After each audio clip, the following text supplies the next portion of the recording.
సృష్టి test tube baby centre FIR కాపీలో సంచలన విషయాలు వెలుగు చూశాయి.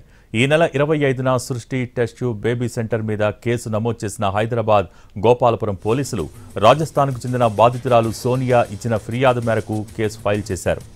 సృష్టి టెస్ట్ ట్యూబ్ బేబీ సెంటర్పై BNS 61, 316, 318, 335, 336, 340 సెక్షన్స్ కింద కేసు నమోదు చేశారు.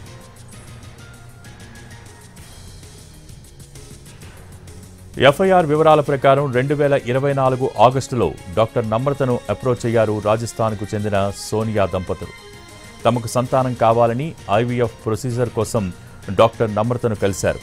IVF ప్రొసీజర్ కోసం 30 లక్షల రూపాయలు డిమాండ్ చేశారు డాక్టర్ నమ్రత.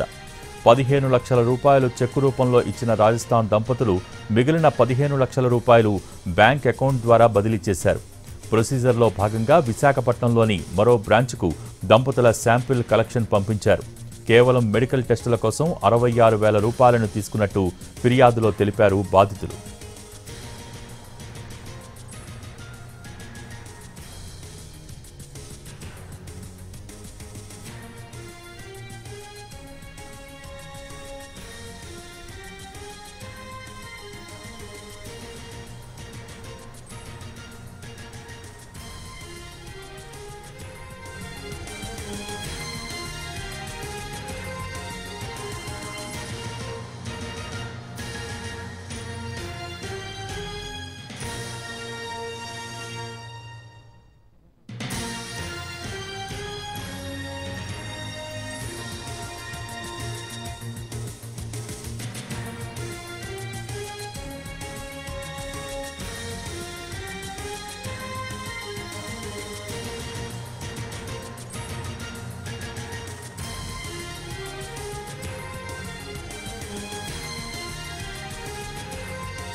సెప్టెంబర్ 25న సరోగేట్ ఆరోగ్యకరమైన పిండాన్ని అమర్చినట్టు చెప్పింది డాక్టర్ నమ్రత. గర్భ నిర్ధారణ కోసం ఎదురు చూస్తున్నామని చెప్పడంతో సెప్టెంబర్ 26, 27న 5 లక్షల రూపాయలు చెల్లించారు దంపతులు. ప్రారంభ సంప్రదింపు దశలో నమ్రతతో పాటు భాగస్వామురాలుగా ఉన్నారు డాక్టర్ సౌమ్య. డిసెంబర్ 2024 నుంచి మే 2025 వరకు అనేకసార్లు చెల్లింపులు చేశారు బాధితులు.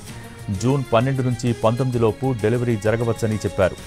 మే 23న తన భర్త విదేశాలకు వెళ్లడంతో DNA సేకరించాలని సూచించారు బాధితురాలు.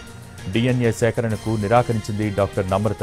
తర్వాత వారి నంబర్స్ను బ్లాక్ చేసింది. దీంతో ఢిల్లీలోని వసంత్ కుంజ్ ఫోరెన్సిక్ ల్యాబ్ను బాధిత దంపతులు సంప్రదించారు. అక్కడ అసలు విషయం బయటపడింది. ఆ తర్వాత తిరిగి హాస్పిటల్ను సంప్రదించారు. పొరపాటు జరిగిందని నమ్రత అంగీకరించింది. మొత్తం అక్రమాలు బయటపడ్డాయి.